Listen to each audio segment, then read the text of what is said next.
श्रीमद भागवत कथा ज्ञानयज्ञ सोहळा श्री क्षेत्र माकणी या परमपावन भूमीमध्ये समापन होत असलेला चालत असलेला हा सोहळा, या सोहळ्यातील आजचा हा कथेचा चौथा दिवस व्यासपीठावर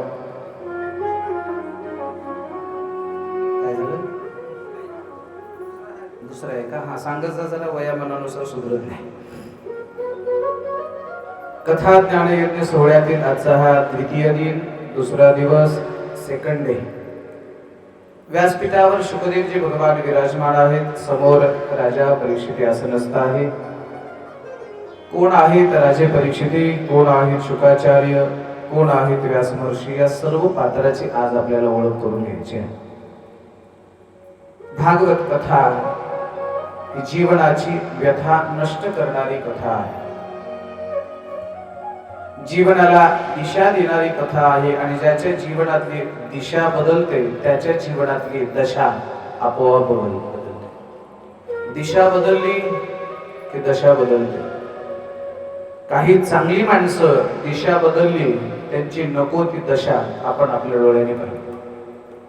आणि काही वाईट माणसं काळाच्या प्रवाहात दिशा बदलली, वाईट माणसं सुद्धा वंदनीय झाली, अशी उदाहरण आपण डोळ्यासमोर पाहिली आहेत. मायबाप, दिशा बदला, दशा आपोआप बदलेली.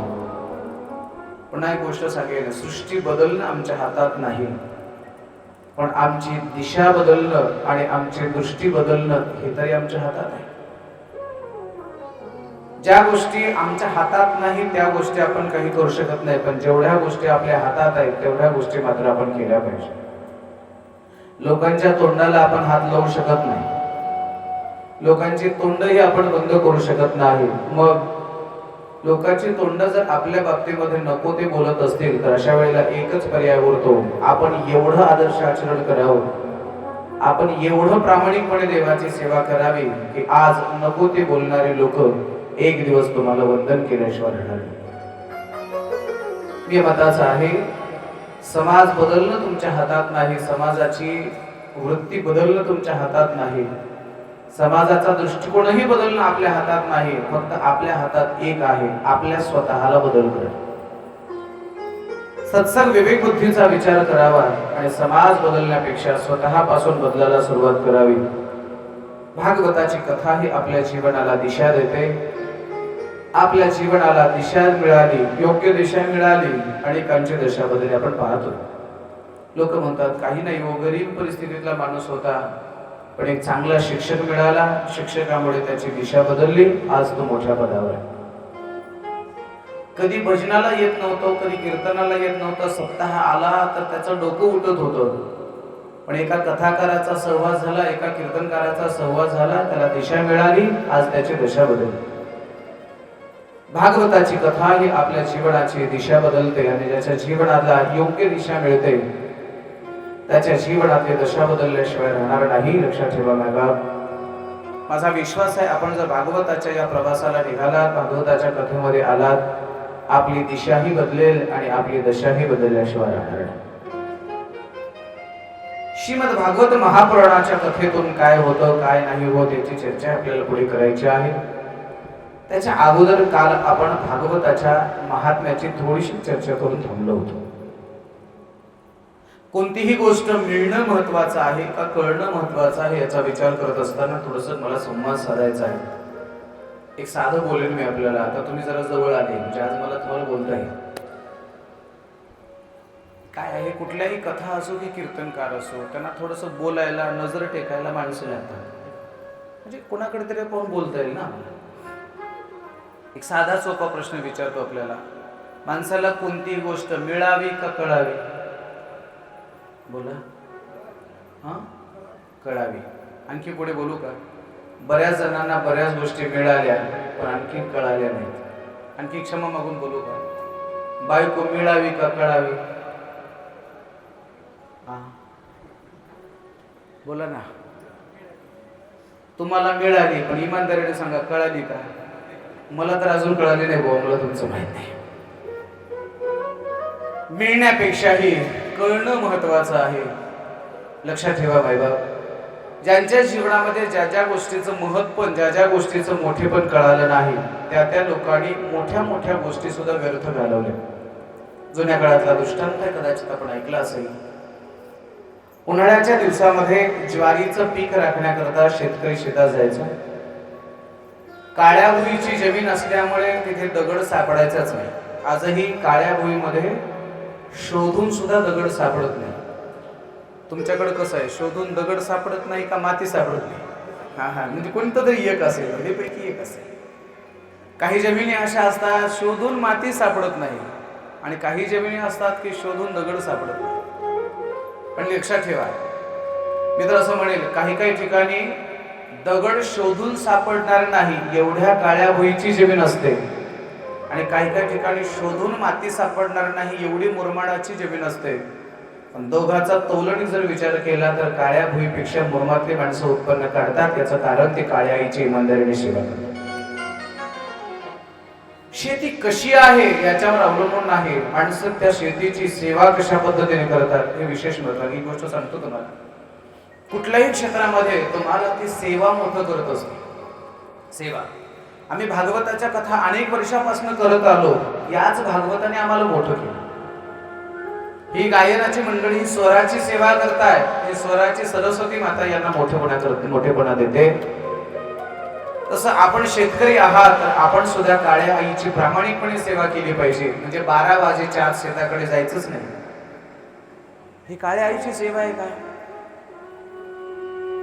काळ्या भुईची जमीन म्हणा, ज्वारीचं पीक राखण्याकरता त्या पाखराला हाणण्याकरता ती गोफण, कळते ना गोफण आपल्याला, तो गोफण असायची, आणि त्या गोफणीमध्ये तो दगड लागायचा आणि तो मारायचा. आता दगडच सापडत नाही म्हणून तो शेतकरी काय करायचा, दुपारच्या वेळेला तिथे खड्डा खोदायचा, घागरभर पाणी त्यात टाकायचा, त्याचा चिखल करायचा, त्याचे छोटे छोटे गोळे करायचे, आपल्या भाषेमध्ये गोट्या करायचा, आणि ते गोळे वाळले की मग त्याचा उपयोग गोफणीच्या त्या दगडासाठी मारण्यासाठी तो करायचा. योगायोगाने तो खड्डा खोदत असताना योगायोगाने एके दिवशी त्याला तिथे सोन्याचा हंडा सापडला. हे फक्त भागवतात आणि कीर्तनातच सापडत असते, उगाच जाऊन उद्या शोधू नका. नाहीतर तुम्ही म्हणतात तुम्हाला सापडलं तर आम्हाला काय नाही सापडलं. हे सगळ्या गोष्टी असे स्वीकारायच्या असतात. योगायोगाने ते सोन्याचा हंडा त्याला सापडला. सोनं आहे, सोन्याचा रंग पिवळा आहे, पण मातीच्या संगतीमध्ये राहिल्यामुळे सोनं सुद्धा काळं पडतं. कळतंय माझं बोलणं? सोनं आहे पण मातीच्या संगतीत राहिलं, काळं पडलं. काही काही माणसं सोन्यासारखी आहेत, कळलं काय? सोन्यासारखी माणसं सुद्धा मातीसारख्या किंमत नसणाऱ्या मूल्यहीन माणसाच्या संगतीत राहतात. सोन्यासारखी माणसं सुद्धा कधी काळी पडतात, पत्ता लागत नाही. पण फार महत्वाची गोष्ट लक्षात ठेवा, जीवनामध्ये संगत फार महत्वाची आहे. संगत, मोठी मोठी माणसं संगतीने वाया गेली, मोठी मोठी माणसं संगतीने सुधारली. अनेक प्रसंग आपल्याला सांगता येतील, पुढे आपल्याला त्याची चर्चा करायची. ते सोन्याच्या मोहरा होत्या, मातीच्या संगतीत राहिल्या, त्या काळवट दिसत होत्या.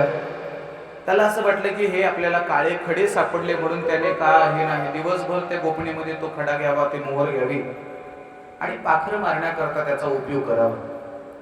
योगायोगाने खेळता खेळता त्याचं एक छोटंसं लेकरू, त्याच्यातल्या 2च मोहरा खेळायला गोट्या होतील म्हणून त्या 2 मोहरा घेतल्या आणि गावात आला. गावात आल्यानंतर एका चांगल्या माणसाने पाहिलं, याच्या हातामध्ये काहीतरी वेगळं दिसतंय. त्याने त्याला म्हणले, अरे मी 10 रुपये देतो, मला दे. ते म्हणलं नाही. दुसरा माणूस आला, 20 रुपये देतो. पाहता पाहता एक सुवर्णकार आला, तो म्हणला याचे लाख रुपये देतो. पाहता पाहता त्याची किंमत मला वाटते सध्या 1.5 लाख भाव आहे. बरोबर आहे का? 1.5 लाखाचा भाव आहे. आणि तेवढ्या मोठ्या 2 सुवर्ण मुद्राची किंमत करोडो रुपयामध्ये गेली. गावात चर्चा झाली, सोन्याच्या मोहरा सापडल्या, सोन्याच्या मोहरा. पाहता पाहता याच्यापर्यंत ते गारण आलं. आणि ते म्हणलं, अरे माती सापडली आणि त्या मातीची किंमत करोडो रुपयामध्ये.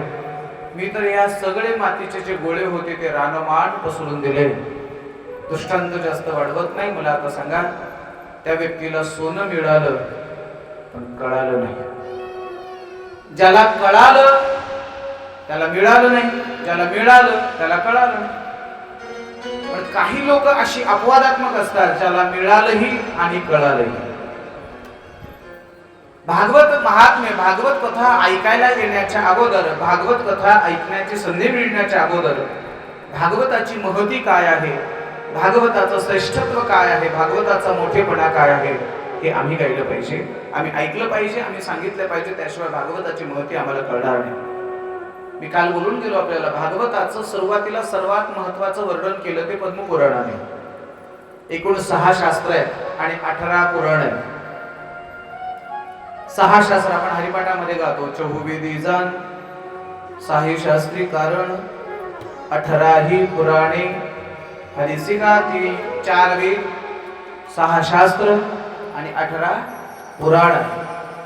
त्या 18 पुराणापैकी एक पद्मपुराण नावाचं पुराण आहे आणि त्या पद्मपुराण नावाच्या पुराणाने भागवताची महती गायली. आता पुढे आहे का, ज्याने महती गायली, ज्याने मोठेपण गायलं, ते काही साध्या लेखकाचं पुस्तक नाहीये, ते सुद्धा एक पुराण आहे. एक पुराण दुसऱ्या पुराणाचं पाहिजे तेवढं तोंड भरून कौतुक करत नाही. आणखी पुढे बोलू का, कीर्तन झाल्यानंतर आजचं कीर्तन खूप छान झालं हे लोक जेवढं कौतुक करतात तेवढं बसलेला कीर्तनकार तोंड भरून कौतुक करतो का? नाही करत.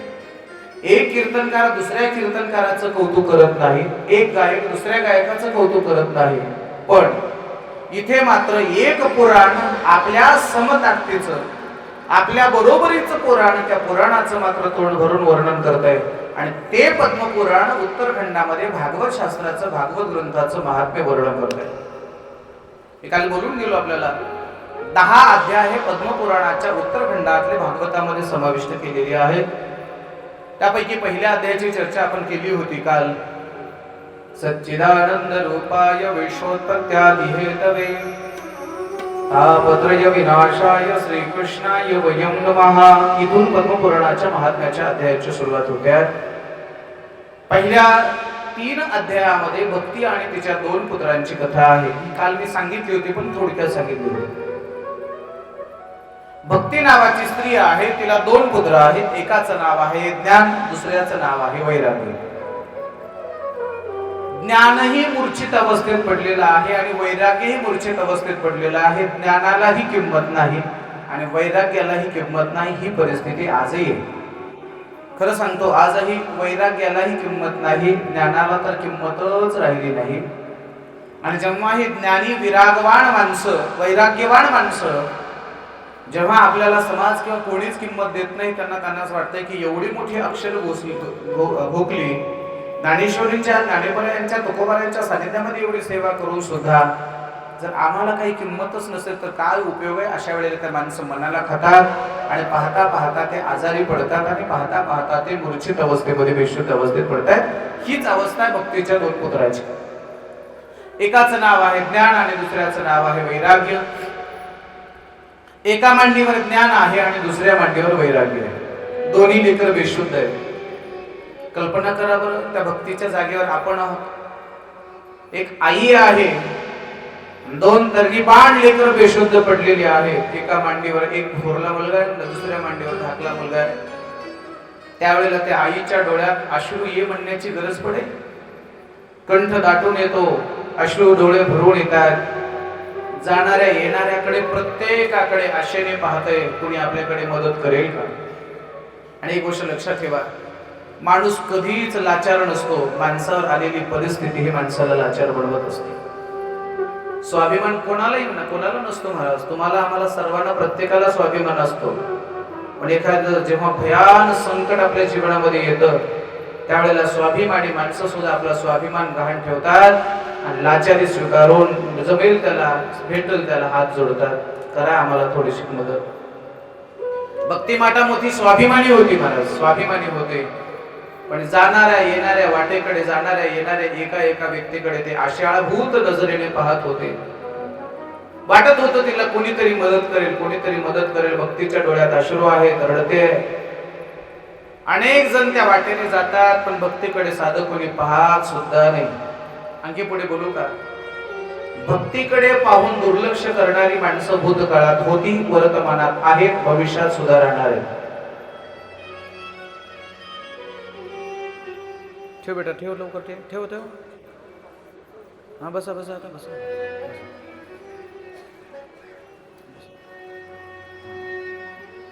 प्यार से बोलना पड़ेगा. राधे राधे. जोर से बोलो राधे राधे. प्यार से बोलो राधे राधे.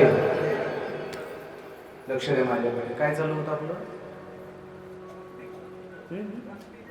हा असं अधूनमधून मदत करत जा बरं. थोडं वयामानानुसार जरा सुधरत नाही. बरं झालं इथली माणसं भक्ती तरी सांगितलं. मी एका गावात विचारलं काय चालू होतं. लोक म्हणले भागवत. टेन्शनच नाही ना. रस्त्याने जाणाऱ्या येणाऱ्या प्रत्येक व्यक्तीकडे भक्तिमाता पाहत होती, पण जाणारा येणारा व्यक्ती रडणाऱ्या व्यक्तीकडे दुर्लक्ष करत होता. आणखी पुढे बोलू.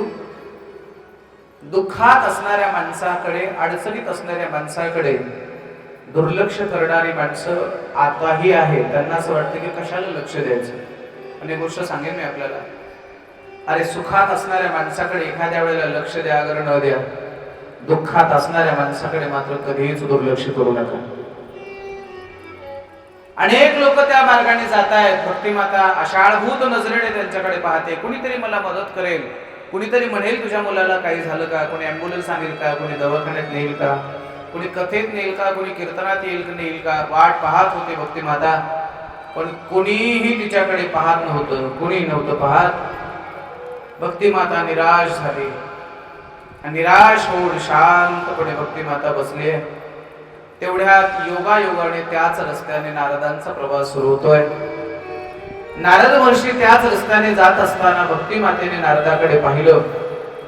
नारदांची वेशभूषा पाहिली. लक्षात ठेवा, साधू महात्मे, संत महात्मे सर्वात अगोदर बाह्य लक्षणाने दिसत असतात आणि नंतर अंतरंगणाने दिसत असतात. बरोबर. एखादा कीर्तनकार कसा ओळखायला येतो? धोती असते, टोपी असते, फेटा असतो, नेहरू शर्ट असतो, यावरून ओळखायला येतो ना. नारदांचा तो पोशाख पाहिल्यानंतर भक्तिमाता नारदांना म्हणते, काय म्हणते ऐका. भो भो साधो क्षणं तिष्ठ मच्चिंतामपि नाशय. हे साधो क्षणभर थांबा. मला माहिती आहे तुम्हालाही पुढे जायची घाई आहे. जसे अनेक लोक गेले तसे तुम्ही जाणार आहात, पण एका स्त्री शक्तीची आपल्याला विनंती आहे. क्षणभर थांबा. भो भो साधो क्षणं तिष्ठ मच्चिंतामपि नाशय. माझी चिंता दूर करा, माझ्या दुःखाचा नाश करा. नारद महर्षी क्षणभर थांबले. तिच्याकडे पाहिलं. लक्षात आलं कोणीतरी स्त्री आहे, अनोळखी स्त्री आहे. तिच्या मांडीवरती 2 मुलं आहेत. आता नारद महर्षीने तिला परिचय विचारला, कोण आहेस तू, तुझा परिचय काय? भक्तिमातेने आपला परिचय दिला. काय म्हणते का. उत्पन्ना द्रविडे साहं वृद्धिं कर्नाटके गदा क्वचित क्वचिन महाराष्ट्रे गुर्जरे जीर्णतांगताः.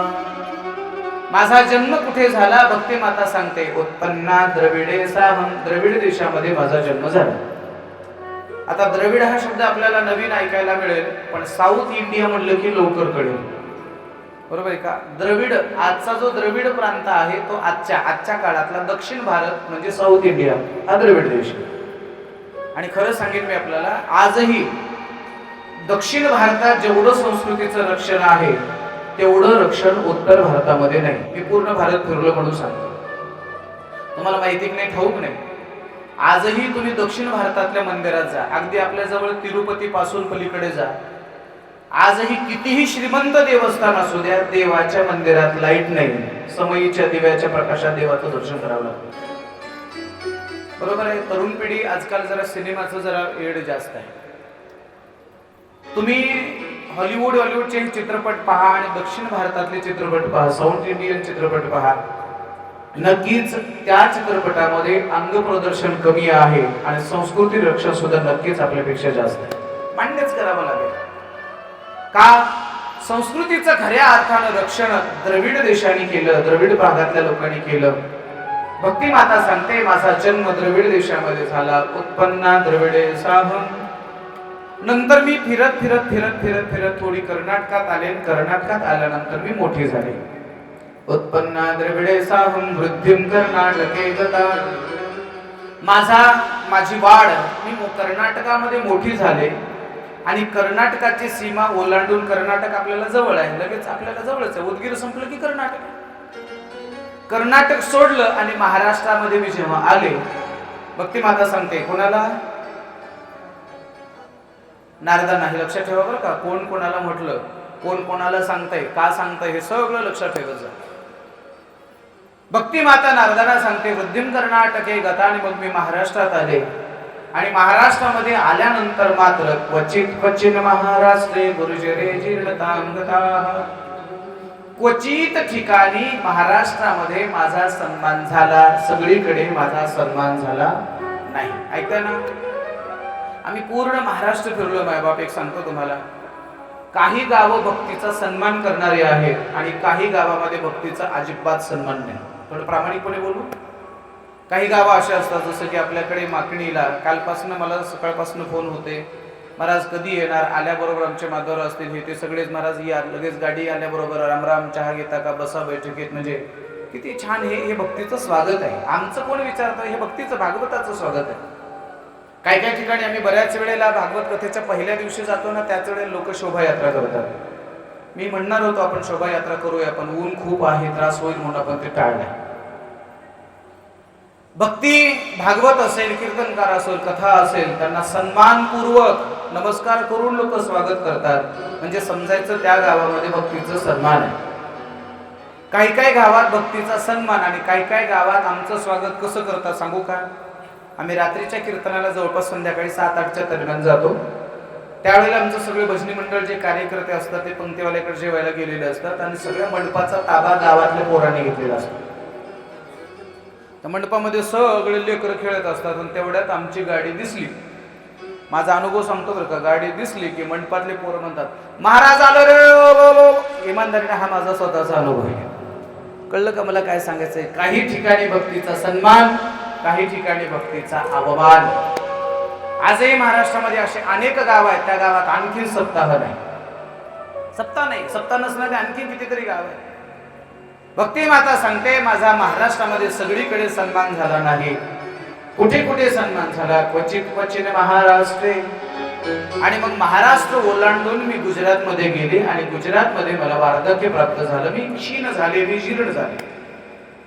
गुजरात मध्ये भक्तीला म्हातारपण प्राप्त झालं. गुजरात मध्ये भक्ती माता थकली. हे भागवताचं वाक्य गुजराती लोकांना खटकलं महाराज, आणि ते एका नव्या उमेदीने भक्तीला लागले. म्हणजे प्रामाणिकपणे गोष्ट सांगतो, आज देशामध्ये सगळ्यात जास्त भक्ती, सगळ्यात जास्त कथा, सगळ्यात जास्त अन्नदान जर कुठं होत असेल तर ते गुजरातमध्ये होतं. सगळीकडे तुम्ही कुठेही जा. भक्ती माता नारद महर्षींना सांगते गुरुजरे जीर्णतांगताः, मी गुजरात मध्ये जीर्ण झाले, मी थकली. आता हे माझे 2 पुत्र आहेत. काय नाव आहे तुझं? नारद महर्षीला सांगायला लागले अहम भक्तीर इति ख्याता. अहम म्हणजे मी, भक्ती, इति ख्याता, मी भक्ती या नावाने ख्यात आहे, मी भक्ती या नावाने प्रसिद्ध आहे. किती सुंदर परिचय दिला. मी भक्ती आहे असं नाही म्हणले, लोक मला भक्ती या नावाने ओळखतात.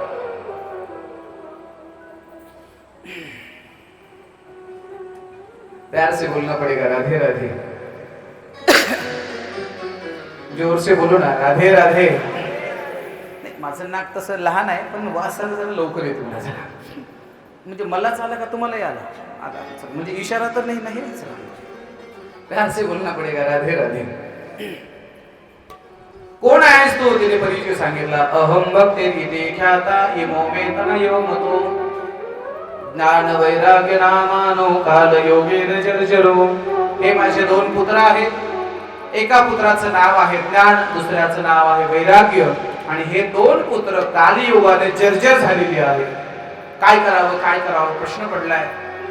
आणि लेकर आजारी असल्याच्या नंतर, लेकरू दुःखात असल्यानंतर माईची काय अवस्था होते हे फक्त माईला विचारा, बाकी कोणाला नाही. आणखी पुन्हा एक वाक्य बोलू. स्वतः आजारी असू द्या, तिला एवढं दुःख वाटणार नाही. जेव्हा स्वतःची मुलं आजारी असतात ना, तेव्हा काय दुःख होतं हे फक्त माईला विचारायला लागतंय. भक्ती माता सांगते नारदजी, मी जरी भक्ती असले तरी सुद्धा मी या लेकरांची माय, आणि या लेकरांची वाईट अवस्था मला सहन होत नाही. काही करा, मी तुमच्या पाया पडते नारदजी, माझं हे दुःख दूर करा. तुमच्या शिवाय मला या दुःखातून मुक्त करणारे जगात दुसरं कोणी नाही. नारद महर्षीने भक्तीला शब्द दिला, मी माझ्या पद्धतीने तुझं दुःख दूर करण्याचा प्रयत्न करतो आहे. तदनंतर नारद महर्षीने तपश्चर्या केली, विष्णू परमात्म्याकडे अनेक देवाकडे गेले आणि तपश्चर्या करता करता त्यांना उत्तर सापडलं, नारदजी, भक्तीच्या 2 पुत्रांची मूर्छित अवस्था जर दूर करायची असेल तर एकच पर्याय आहे. तो पर्याय म्हणजे तुम्ही भागवताचं रसस्वादन करा, तुम्ही भागवताची कथा श्रवण करा, भागवताचं आयोजन करा. नारद महर्षी परत आले आणि भक्ती मातेला सांगितलं, हे बघ, तुझ्या 2 पुत्रांना जर पुन्हा शुद्ध अवस्थेत आणायचं असेल तर एकच पर्याय आहे, तुला भागवताचं श्रवण करावं लागेल. आणि मग नारद महर्षीने भागवताचं निरूपण केलं, भक्ती मातेने ते श्रवण केलं आणि पाहता पाहता त्या 2 पुत्रांची मूर्छित अवस्था नष्ट झाली. ते दोन्ही लेकरं शुद्धीवरती आले आणि पुन्हा एकदा मोठ्या उमेदीने, मोठ्या ताकदीने त्यांनी आपलं ज्ञान आणि वैराग्य समाजामध्ये प्रसारित करण्याचं काम केलं. इति पद्मपुराणे उत्तरखंडे भक्ति कष्ट निवर्तनो नाम तृतीयोऽध्यायः. पुंडलीक वरदा हरि विठ्ठल श्री ज्ञानदेव तुकाराम गोपाल कृष्ण भगवान श्रीमद भागवत महापुराण की. इथे भागवत महात्म्याचे 3 अध्याय पूर्ण होत आहेत. 4थ्या अध्यायामध्ये सुरुवात होते ते गोकर्ण आख्यानाला. कोण आहेत गोकर्णजी, कुठे जन्म झाला, काय झालं, कोणाच्या पोटी जन्म झाला, ही सगळी कथा मी आपल्या पुढे ठेवणार आहे. तत्पूर्वी पहिल्या विषयाला पूर्ण करा, दुसऱ्या कथेला सुरुवात, मध्यंतरामध्ये 2 मिनिटाचं संकीर्तन आपण करूयात. पुन्हा पुन्हा माझी विनंती आहे, आमचं भजन चालू असताना, संकीर्तन चालू असताना तुम्ही सुद्धा गाण्याचा प्रयत्न करा.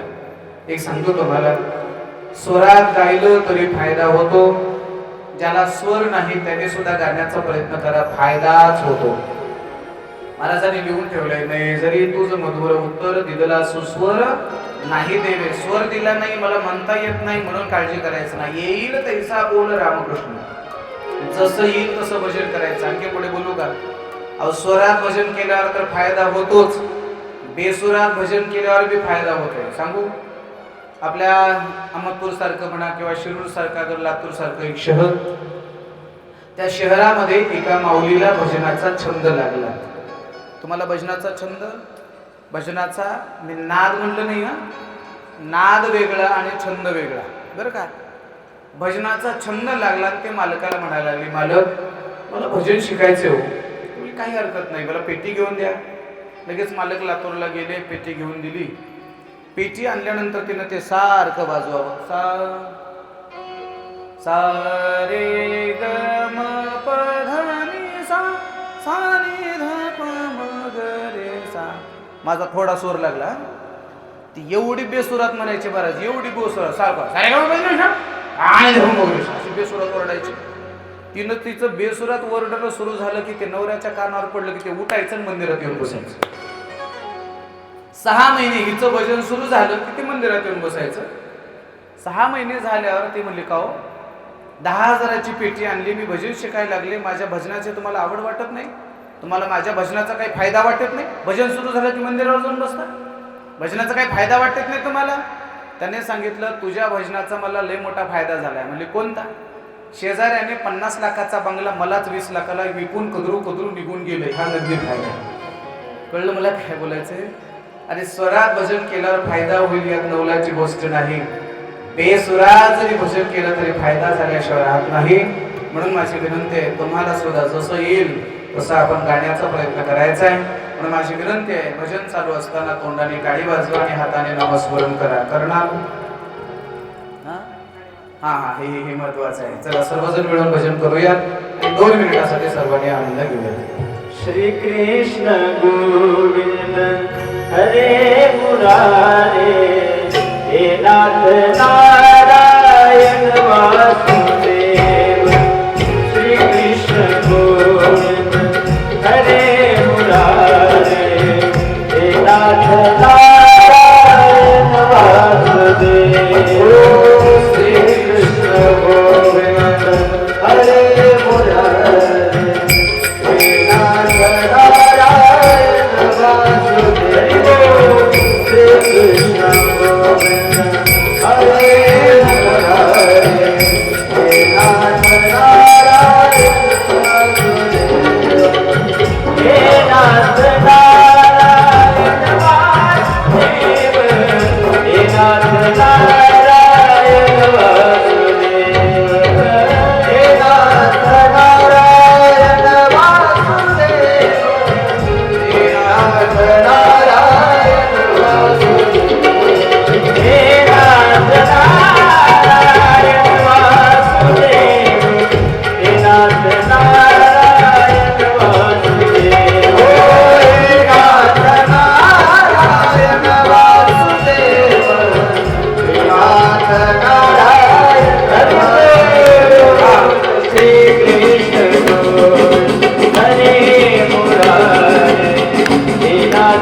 नारायण वासुदेव हे नाथ नारायण वासुदेव हे नाथ नारायण वासुदेव हे नारायण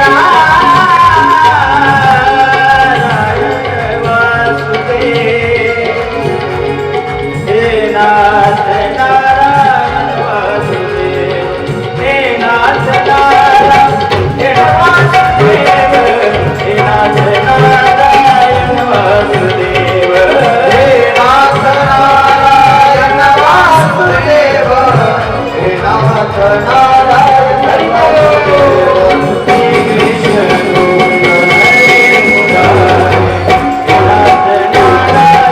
वासुदेव श्री कृष्ण गोविंद हरे मुरारे हे नाथ नारायण वासुदेव श्री कृष्ण गोविंद हरे मुरारे नाथ नारायण वासुदेव कृष्ण गोविंद हरे मुरारे नाथ नारायण वासुदेव हे नाथ नारायण वासुदेव हे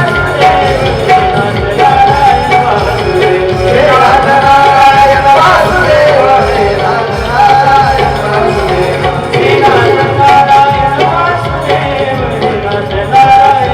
वासुदेव हे नाथ नारायण वासुदेव हे नाथ नारायण वासुदेव हे नाथ नारायण श्री कृष्ण गोविंद हरे मुरारे नाथ नारायण हरे मुरारे नाथ नारायण वासुदेव श्री कृष्ण गोविंद हरे मुरारे नाथ नारायण वासुदेव हे नाथ नारायण वासुदेव राधे राधे जोर से बोलना पड़ेगा राधे राधे बोलने वाले सब राधे राधे न बोलने वाले कोण म्हणलं गदे गदे नाही उभी सब राधे राधे पुन्हा पुन्हा सांगतो मी कथेमध्ये अधूनमधून राधे राधेचं भजन केलंच पाहिजे मी तर असं म्हणेल कथेमध्येच नाही 7 दिवस आता भेटल त्याला असं म्हणा ना राधे राधे राधे राधे काय बिघडतो मी तर असं म्हणेल ज्याच्या सोबत आपलं बोलणं बंद आहे ना कथा झाली की त्याच्याकडे जाऊन त्याला राधे राधे म्हणेल असतात काय छोटे छोटे वाद असतात काय जास्त वाद नसतात काय असते त्यांनी सोयरिकीला बोलवलेलं नसते नाहीतर काय मूळ पत्रिका दिलेली नसते नाहीतर ईदवर बांध फोडलेलं असतं याच्यापेक्षा वादच काय आपले किंवा उसने पासने पैसे घेऊन परत दिले नसतील एवढंच ना आणि कितीही असू द्या जगायचे किती दिवस न्यायचे काय सोबत या गोष्टीचा विचार आपण नेहमी केला पाहिजे आणखी गोष्ट सांगू का काही गोष्टी माणसाला सोडता आल्या पाहिजे सोडता कोणती गोष्ट किती ताणावी आणि कोणती गोष्ट किती ओढावी हे माणसाला कळलं ना जीवनातल्या बऱ्याच गोष्टी अशा आपोआप संपतात सांगू आपल्याला तुम्ही शिरूरवरून बसमध्ये बसलात लातूरला जायचं दोघांचं सीट आहे नियम असा आहे की दोघांच्या सीटवर दोघांनी अर्ध बसावं पण ते खिडकीवाला काय करते ते उगं इकडच्याला असं दाबतंय असं इकडं दाबतंय आपल्याला अडचण होते लक्षात आलं लगेच तू इकडं का ढकलायला लागलास म्हणून तुझी बघू का म्हणायचं नाही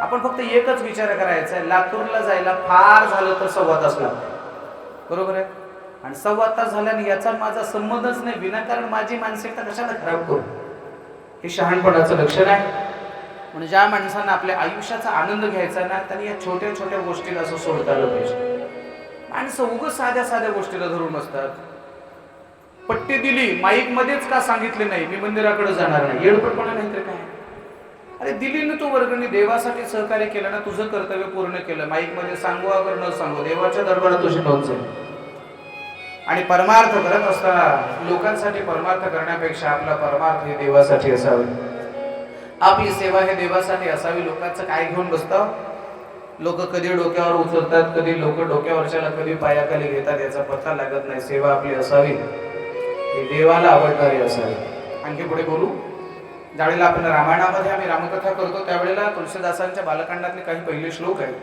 वर्णानाम अर्थ संगानाम रसानाम छंदसामपि मंगलानां च कर्तारो वंदे वाणी विनायको भवानी शंकर वंदे श्रद्धा विश्वास रूपिणो ज्याभ्यां विनान पश्यन्ते सिद्धा स्वान्तसमीश्वरं वंदे बोधमयं नित्यं गुरुं शंकर रूपिणं यमाशुतो हि वक्रोऽपि चन्द्र सर्वत्र वन्दते सीताराम गुणग्राम पुण्यारण्य विहारणो वंदे विशुद्ध विज्ञानो कवीश्वरो कपीश्वरो. 6 श्लोक झाल्यानंतर 7व्या श्लोकामध्ये तुळशीदासजी लिहितात, नाना पुराण, वेगवेगळ्या अनेक पुराणाचा आधार घेऊन मी ही रामकथा रामायण ग्रंथ तयार केला. कशासाठी?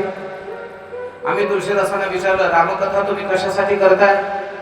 रामकथा तुम्ही कोणासाठी करताय? तुळशीदासांनी उत्तर दिलं, स्वांत सुखाय तुलसी रघुनाथ गाथा भाषा निबंध मती मंजुल मातून होती.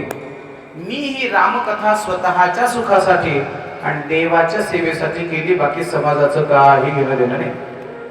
खरं सांगू का, आम्ही जेव्हा सुरुवातीला नवीन कथा करत होतो ना, नवीन कीर्तन करत होतो, तेव्हा आम्हाला वाटायचं लोकांनी आजचं कीर्तन कसं झालं, चांगलं झालं म्हणावं असं वाटायचं.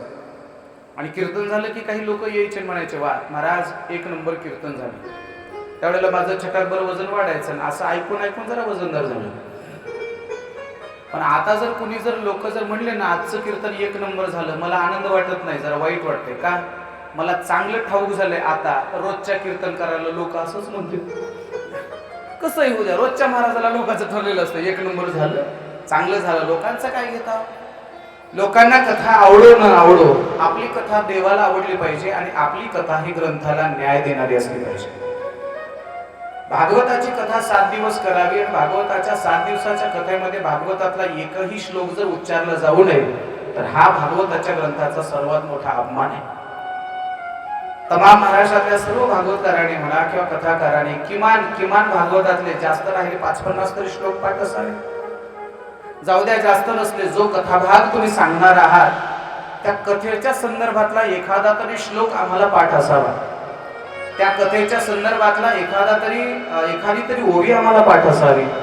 एखाद्या अभंगाचं प्रमाण तरी आम्हाला पाठ असावं. आणि एक लक्षात ठेवा, आम्ही काय सांगतो हे ऐकायला माणसं रिकामी नाहीत.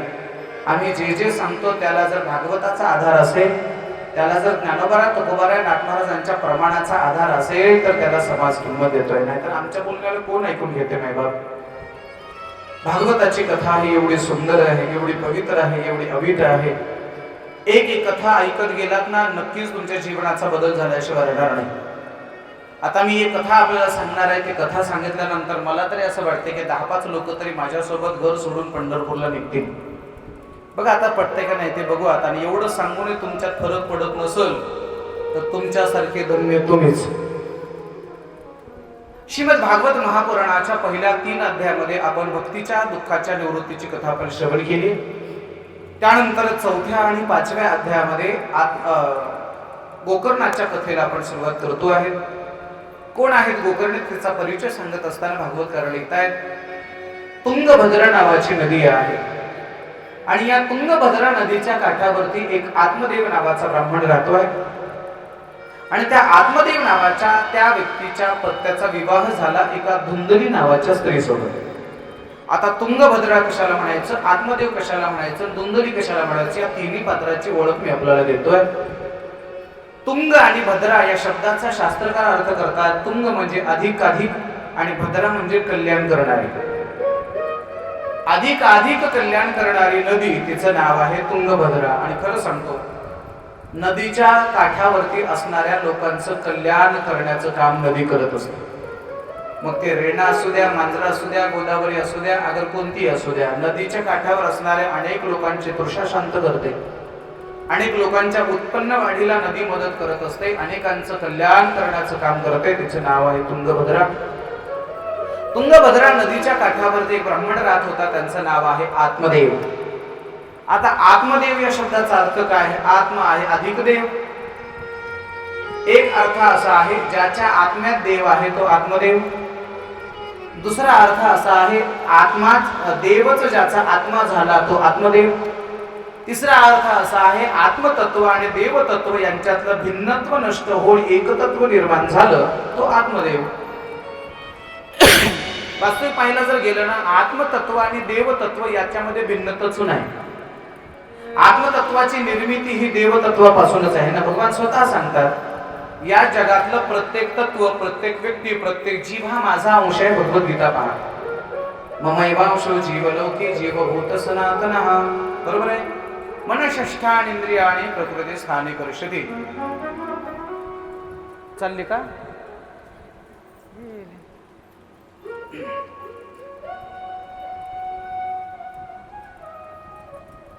Tata, bye bye.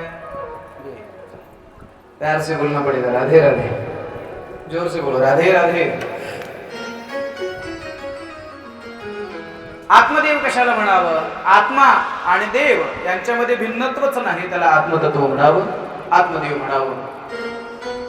पण काय योग माहित नाही। आत्मदेव अतिशय सज्जन आहे, परमार्थिक आहे, धार्मिक आहे, पण आत्मदेवाला पत्नी मिळाली, तिचं नाव आहे धुंदली। आता धुंदली या शब्दाचा अर्थ काय? धुंदली या शब्दाचा अर्थ शास्त्रकार तर्क करणारी बुद्धी कसं करते? तर्क करणारी बुद्धी, त्यातल्या त्यात कुतर्क करणारी बुद्धी, त्यातल्या त्यात आणखी स्वतः संशय घेणारी बुद्धी म्हणजे धुंदली। माणसं तर्क करत राहतात। तर्क करणारी बुद्धी सांगू का? काही लोक म्हणतात यावर्षी सप्ताह करावा, लोक म्हणतात लोक पट्टी देतील का नाही? अरे देतील, देवाचं काम आहे। महाराज लोकांच्या तारखा मिळतील का नाही? मिळाल्या तारखा वेळेवर येतील का नाही? म्हणजे नको ते करायचं ना। मित्र असं म्हणेल तर्क करायचंच नाही, विचार करायचाच नाही, करायचं ना देवाचं काम, बस असं मोकळ्या मनानं पुढे होऊन केलं पाहिजे। असं होईल का तसं होईल का याचा विचारच करायचा नाही। नेहमी क्षणाला तर्क करते, संशय घेते, ते बुद्धी म्हणजे धुंदली आहे। अनेक लक्षात ठेवा, ज्या घरामध्ये, ज्या परिसरामध्ये संशय आहे, त्या घरात कितीही ऐश्वर्य असू द्या, त्या घरात सुख आणि समाधान नांदत नाही। मला इकडचं माहित नाही, पण आमच्याकडे सुनमई शेताला गेली की ते ज्वारीच्या त्या ह्याच्यावर असे हाताचे ठसे मारून जाते, बरोबर आहे का? तिला असं वाटतं मी शेताला गेल्यावर म्हातारी किलोभर सोयाबीन दुकानला घालते का काय कोणास? म्हणजे सुनेचा सासूवर विश्वास नाही आणि सासूचा सुनेवर विश्वास नाही। ज्या घरात सून सासूवर संशय घेते आणि सासू सुनेवर संशय घेते, त्या घरातलं वातावरण कधीच आनंदी राहत नाही। आणखी पुढे बोलू, ज्या घरात पतीचा पत्नीवर संशय आहे आणि पत्नीचा पतीवर संशय आहे, तो प्रपंच सुद्धा कधी आनंदाचा होत नाही। पतीचा पत्नीवर विश्वास असावा आणि पत्नीचा पतीवर पूर्ण विश्वास असावा। पत्नीचा पतीवर, पतीचा पत्नीवर जर विश्वास असेल, आणि संसाराचा गाडा हा विश्वासाने चालतो ना मायबाप, विश्वास आहे ना, विश्वास आहे म्हणून हे सगळं चालतंय। 2 महिन्यापूर्वी तुम्ही मला कथेची तारीख दिली, तुम्हाला विश्वास आहे मी येणार, बरोबर आहे का? काही करार वगैरे, काही इसार पावती, कुठं काही नोटरी, विश्वास आहे तुमचा माझ्यावर विश्वास आहे, माझा तुमच्यावर विश्वास आहे म्हणून कथा होते।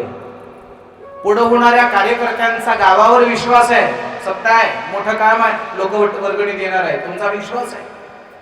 आणि गावकऱ्यांचा पुढे होणाऱ्यावर विश्वास आहे, हे कष्टाने खाणारी लोक आहेत। आपण कष्टाने दिलेला एक रुपया देवासाठीच वापरणार आहे, त्याच्यातला एकही रुपया कोणी खाणार नाही, प्रपंचासाठी वापरणार नाही।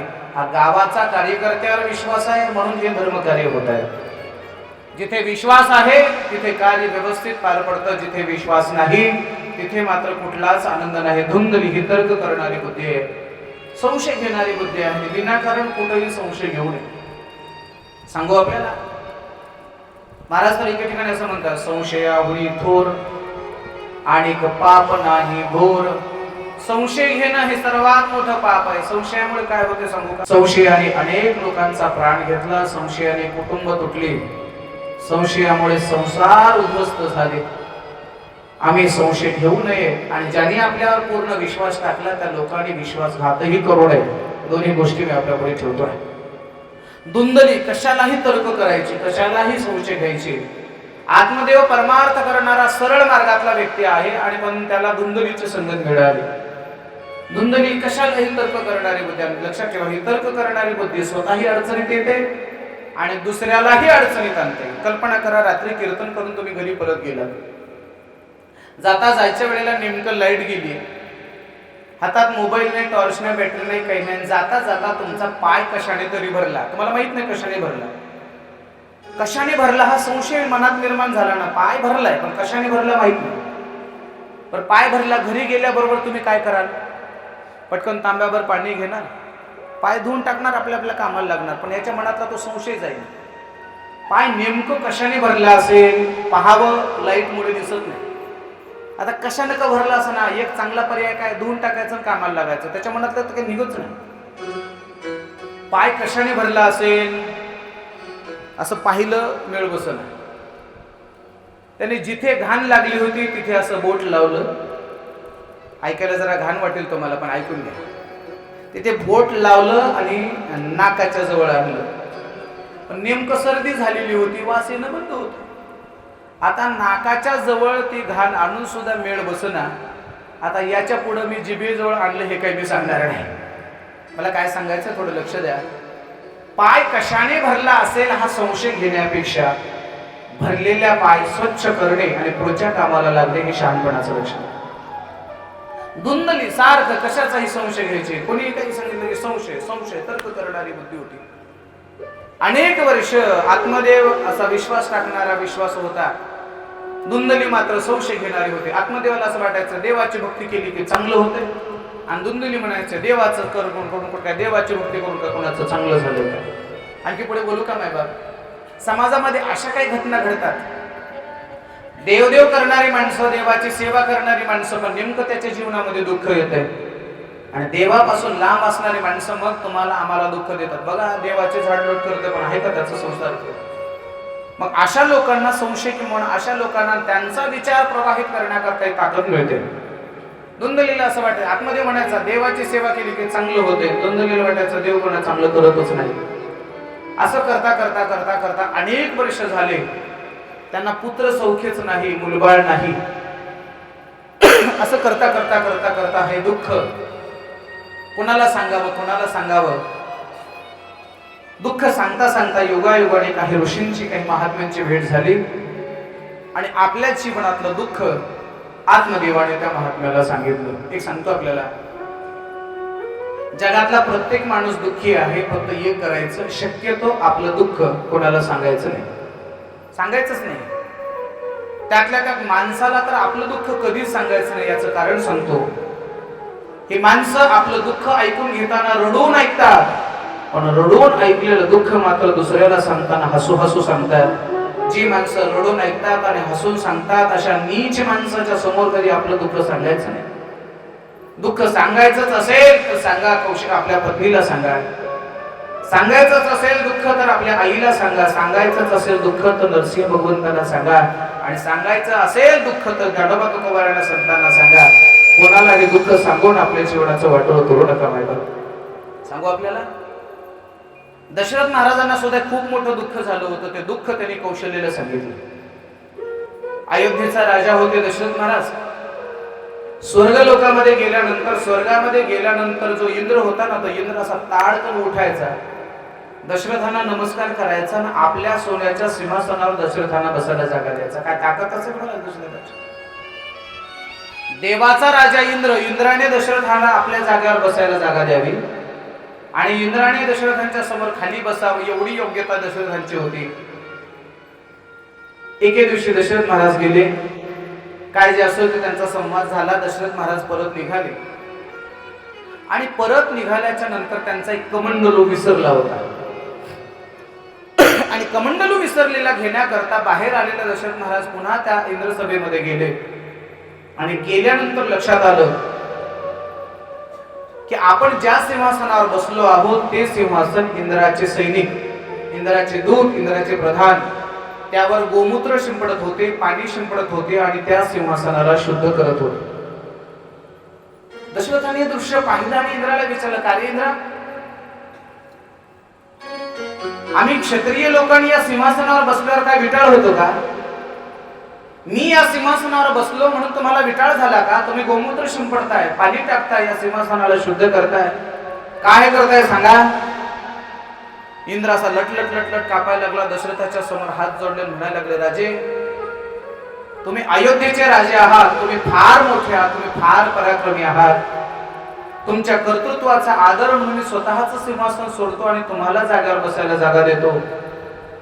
पण तुम्ही गेल्यानंतर मात्र आम्ही हे सिंहासन साफ करतो. त्याचं कारण, राजे मला माफ करा पण तुमच्याकडे एक दोष आहे. कोणता दोष आहे सांग राजा? तुम्ही फार मोठे आहात पण तुम्ही निपुत्रिक आहात, हा तुमचा सर्वात मोठा दोष आहे. आणि निपुत्रिकाला या इंद्रलोकाच्या सिंहासनावर बसण्याचा अधिकार नाही. अगोदरच मुलगा नाही, एखाद्याने निपुत्रिक म्हटल्यानंतर किती दुःख झालं असेल. पण परत आल्यानंतर दशरथ महाराज आवडती पत्नी कैकेयी होती पण कैकेयीकडे गेले नाहीत. दशरथ महाराज थेट आले कौशल्येच्या महालामध्ये आणि कौशल्येच्या महालामध्ये आल्यानंतर कौशल्येने दशरथांचा चेहरा पाहिला आणि पाहिल्याबरोबर मालकाचा चेहरा चिंतातुर चेहरा पाहिला आणि कौशल्य मातेने प्रश्न विचारला कुतः चिंतातुरो भवान, का चिंतातुर आहात तुम्ही, का नाराज आहात सांगा ना. दशरथ महाराज धाय मोकून रडायला लागले. कौशल्य सांगायला लागले कौशल्य आजपर्यंत मला एवढं दुःख कधीच झालं नाही, काय झालं सांगा ना मला. इंद्र सभेमध्ये गेल्यानंतर इंद्राने मला जाग्यावर सिंहासनावर बसायला जागा दिली, पण मी सिंहासनावर बसल्यानंतर निपोत्रिक आहात म्हणून माझं सिंहासन गोमूत्र शिंपडून साफ केलं. निपोत्रिक असण्याचा प्रचंड मोठा अपमान माझ्या जीवनात झाला म्हणायला लागले. कौशल्याच्या गळ्याला पडून धाय मोकून रडायला लागले.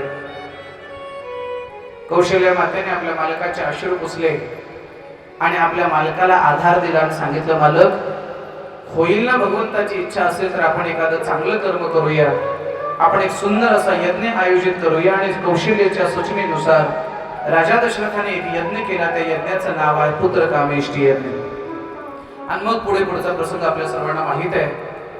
दशरथांना दुःख झालं, पण दशरथांनी आपलं दुःख कैकेयीला सांगितलं नाही, आपलं दुःख सुमित्रेलाही सांगितलं नाही, पण आपलं दुःख सांगितलं केवळ आणि केवळ कौशल्येला. म्हणून दुःख अशा माणसाच्या समोर सांगा, कमीत कमी त्याने आपलं दुःख हलकं नाही केलं तरी चालेल, फक्त आपल्या दुःखाची त्याने टिंगल केली नाही पाहिजे. अशा व्यक्तीच्या समोर दुःख सांगा. आणि माझी तर प्रार्थना आहे, सांगायचं असेल दुःख तर देवाला सांगा, सांगायचंच असेल दुःख तर संतांना सांगा. देव आणि संताशिवाय दुसऱ्याला कोणाला दुःख सांगायचंच नाही.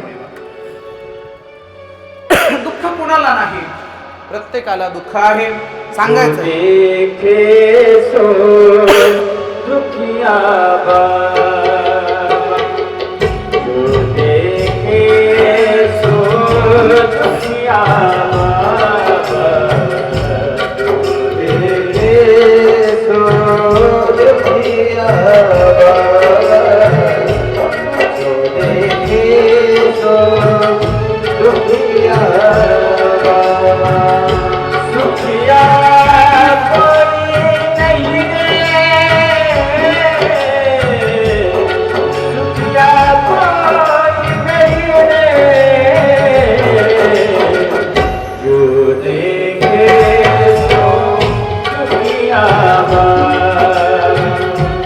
जो देखे सो दुखिया बाबा, जो देखे सो दुखिया बाबा, जो देखे सो दुखिया बाबा.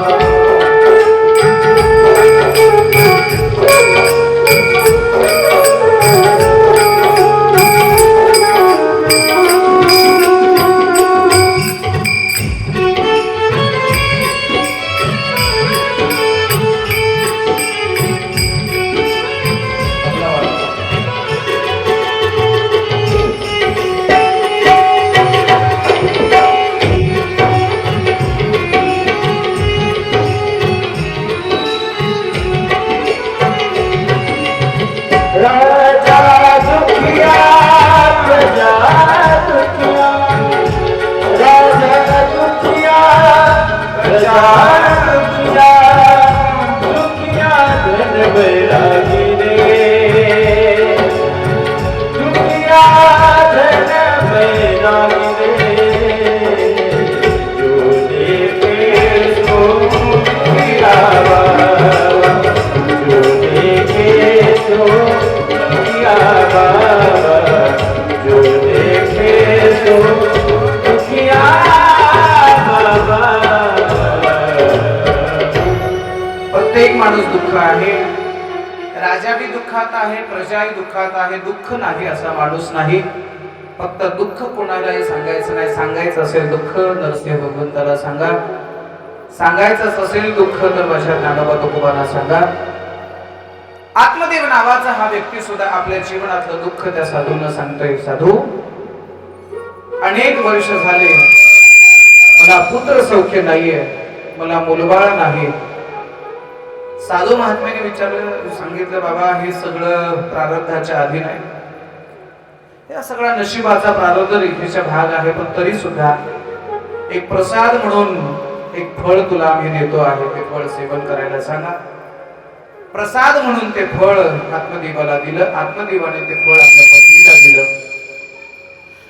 आणि पत्नीच्या हातामध्ये जेव्हा ते फळ दिलं आणि पत्नीला सांगितलं हे फळ तू सेवन कर.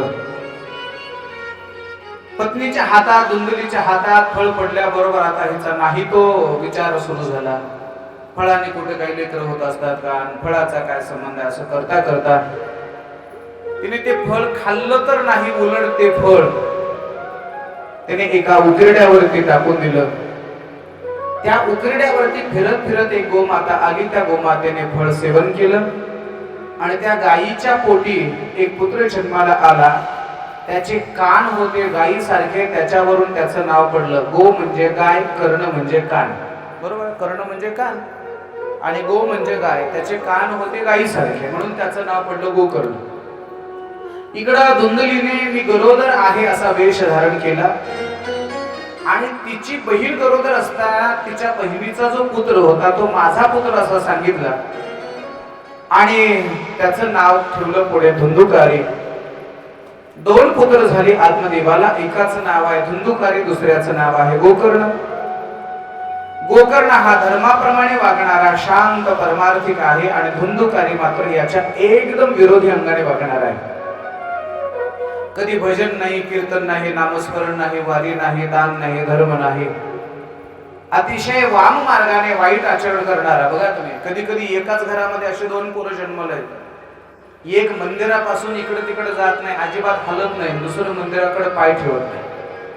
समजायचं एक गोकर्ण आहे, दुसरा धुंदुकारी आहे. एकाला भजन कीर्तन नामस्मरण म्हटलं, परमार्थ म्हटलं की आवड निर्माण होते, दुसऱ्याला मात्र भजन कीर्तन म्हटलं की तळपायाची मुंगी मस्तकाला जाते. हळूहळू गोकर्णही मोठा होतो आहे, धुंदुकारी मोठा होतो आहे. शाळेत जाता जाता किंवा काही हळूहळू धुंदुकारी थोडे खोड्या करायला लागले. खोड्या करता करता करता आता छोट्या मोठ्या चोऱ्या करायला लागले. चोरी करत असताना लेकरू जेव्हा चोरी करताना सर्वात पहिल्यांदा चोरी लक्षात येते ती आईच्या. एक क्षमा मागून बोलेल आपल्याला. लेकराच्या खोड्या किंवा लेकराचं वाईट वागणं हे वडिलाच्या जरा उशिरा लक्षात येतं, पण आईच्या फार लवकर लक्षात येतं. फक्त त्या आईला टीव्हीवरच्या मालिका पाहण्यातून लेकराकडे पाहायला वेळ असला पाहिजे. कळलं ना मला काय बोलायचं ते? कळलं ना? त्या मालिका पाहता पाहता लेकराकडे लक्ष द्यायला त्या आईला वेळ मिळाला पाहिजे. लेकराचे सगळे गुण सर्वात जास्त लक्षात जर कोणाचे येत असतात तर ते आईच्या. आईच्या लक्षात आलं की आपलं लेकरू थोडस वाईट वागतंय. घरातल्या चोऱ्या करायला लागलं, पाहता पाहता शाळेतल्याही चोऱ्या करायला लागलं. आईला खर्चायला पैसे मागायला लागलं. जरा लाडाचं होतं म्हणून आईने 5 रुपये मागितले की 10 रुपये द्या. माता माऊल्यांना तुम्हाला माझी हात जोडून विनंती आहे, तुमच्या लेकरांनी जर 10 रुपये मागितले तर त्याला 50 द्या. माझा विरोध नाही, मला द्यायचे का? तुम्ही 10 मागितले तर त्याला 20 द्या, 50 द्या, माझा त्याला विरोध नाही. फक्त माझी एक विनंती आहे, तुम्ही दिलेले 20 रुपये त्याने कशासाठी खर्च केले हे मात्र पडताळून पहा. त्याने बिस्किट खाल्ल्या, चॉकलेट खाल्ले का, त्याने पुस्तकं घेतले का, वह्या घेतल्या का, त्याने दुसरंच काही केलं हे पडताळून पाहिलं पाहिजे ना. आणि ज्या लेकराला लहानपणापासून पैशाचं महत्व कळतं, रुपयाचा हिशोब होतो ना, ती माणसं ती लेकर भविष्यात कधी वाया जात नाही. कधी कधी आपल्याही लेकराला या गोष्टीची जाणीव करून द्या. अरे 200 रुपये हजेरीने दुसऱ्याच्या शेतात मजुरीने गेले तेव्हा 200 रुपये आले. मागितल्याबरोबर तुला 10 रुपये मिळाले म्हणजे आमच्या पैशाला किंमत नाही असं नाही ना. आपल्या लेकराला पैशाची किंमत कळली पाहिजे, पैशाची त्याला जाण असली पाहिजे, कष्टाची जाणीव त्याला असली पाहिजे. मायबाप, तुमचं लेकरू काय करतंय याच्याकडे तुमचं विशेष लक्ष असलं पाहिजे. हळूहळू हाच धुंदुकारी घरात आईला पैसे मागायचा, आईने पैसे द्यायचे, लेकराने खर्च करायचा. हळूहळू याच्या चैन, याच्या भोग विलासाच्या गोष्टी वाढत गेल्या.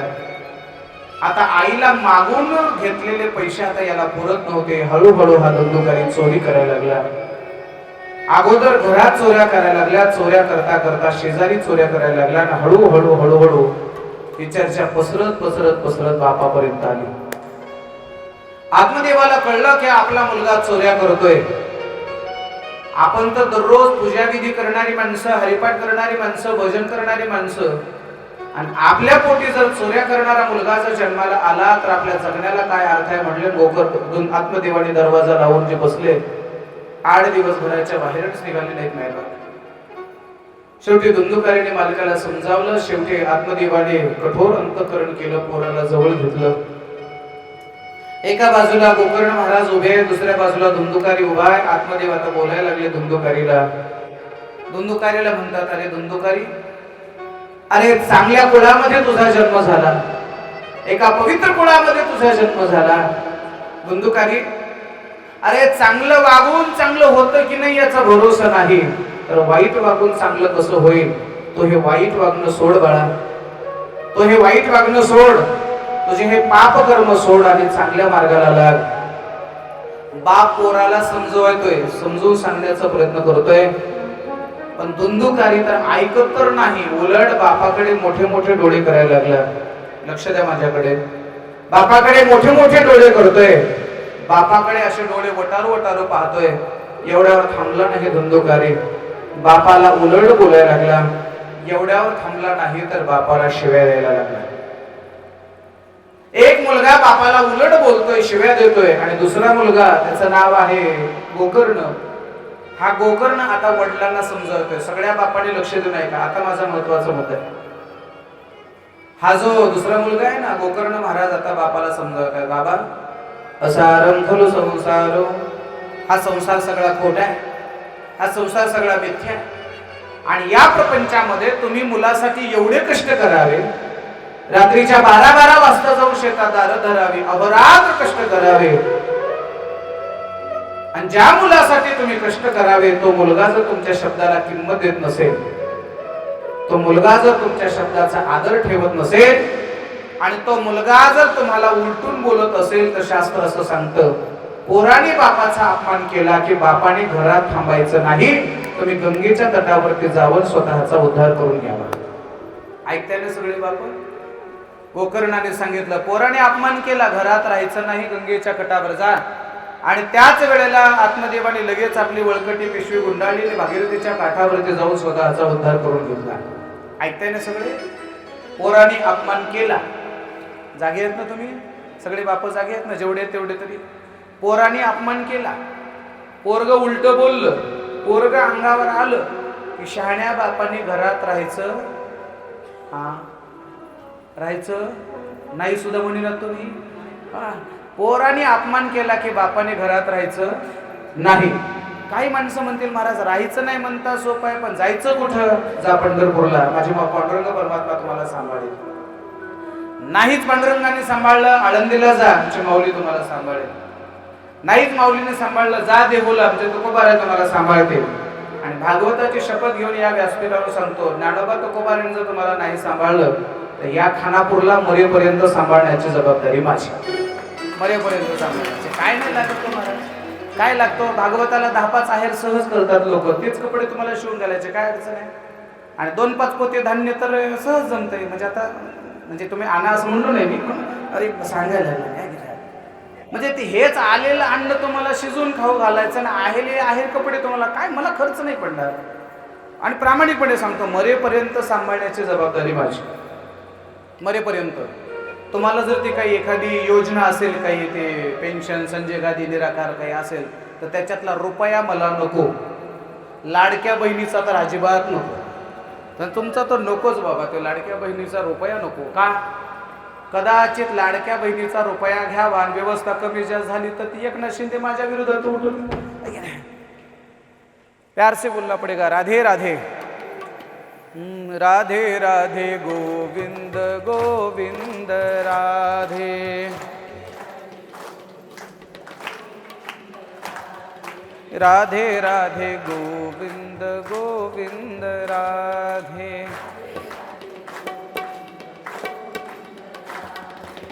गोविंद राधे गोपाल राधे.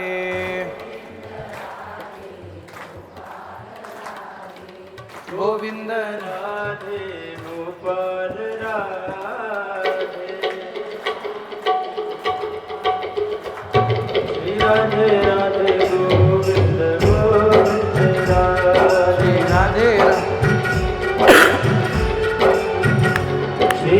राधे राधे राधे गोविंद गोविंद राधे श्री राधे राधे गोविंद